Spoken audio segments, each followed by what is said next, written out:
Hi everyone, Debbie Carberry here from debbiecarberry.com.au, and today I want to talk to you about your toolbox, your connection toolbox. And I'm sure that most of you have not got a clue what I'm talking about, but we all have one, and we get our toolbox the day we're born, and in that toolbox are tools that we are given in a sharing way, I guess, by our primary carer. So the person who's taken care of us day in, day out. So as we exchange behaviors during our early years, how to get our needs met. And for any of you who are mums, your baby cries in very specific ways. You know what that cry is. Do they need their nappy changed? Do they need to have a feed? Do they need to sleep? Do they just need a hug? We know as mums, what those cries are. We learn what those cries are, and we learn how to meet our child's needs based on those cues they give us. So that really is the beginning of that toolbox being filled with tools. What most people don't know is that really early learning fills our toolbox for the rest of our lives.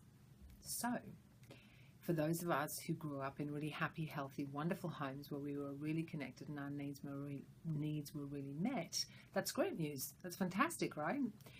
But for some of us who maybe did not grow up in a home where it was as supportive as we would have liked, or we felt like our needs weren't met in the way that would have been helpful to us, we carry our toolbox with us into the rest of our connections going into adulthood, into later life. That toolbox goes with us wherever we go.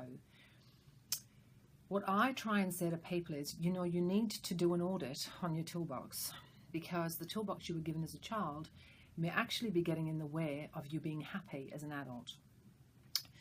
I think the problem with getting into the toolbox and doing an audit is most of the stuff in there you can't see and you can't remember.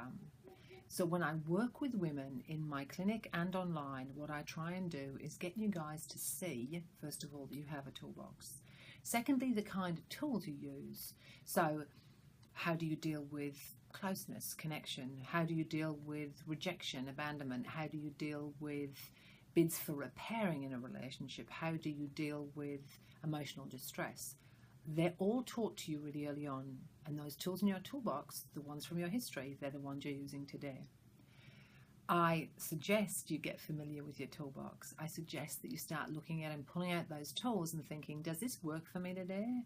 And if it doesn't work for me today, I need to start looking at how I'm going to change my behavior to fit more closely with where my life is now. Okay, that's it from me today. Have a look inside your toolbox, pull out the tools, see if they still work. And if they don't, it's time to sort of do an audit and actually change some of the tools from your everyday life. If you'd like some help with that, you can go to my website at debbiecarberry.com.au, and you'll find lots and lots and lots of free information on my blogs and in my articles. I have short courses around relationships, connection and belonging. In addition to that, I do one-on-one work, and I have an e-course and a platinum program where I work quite intensively with people. All right, guys, have a great day. Bye.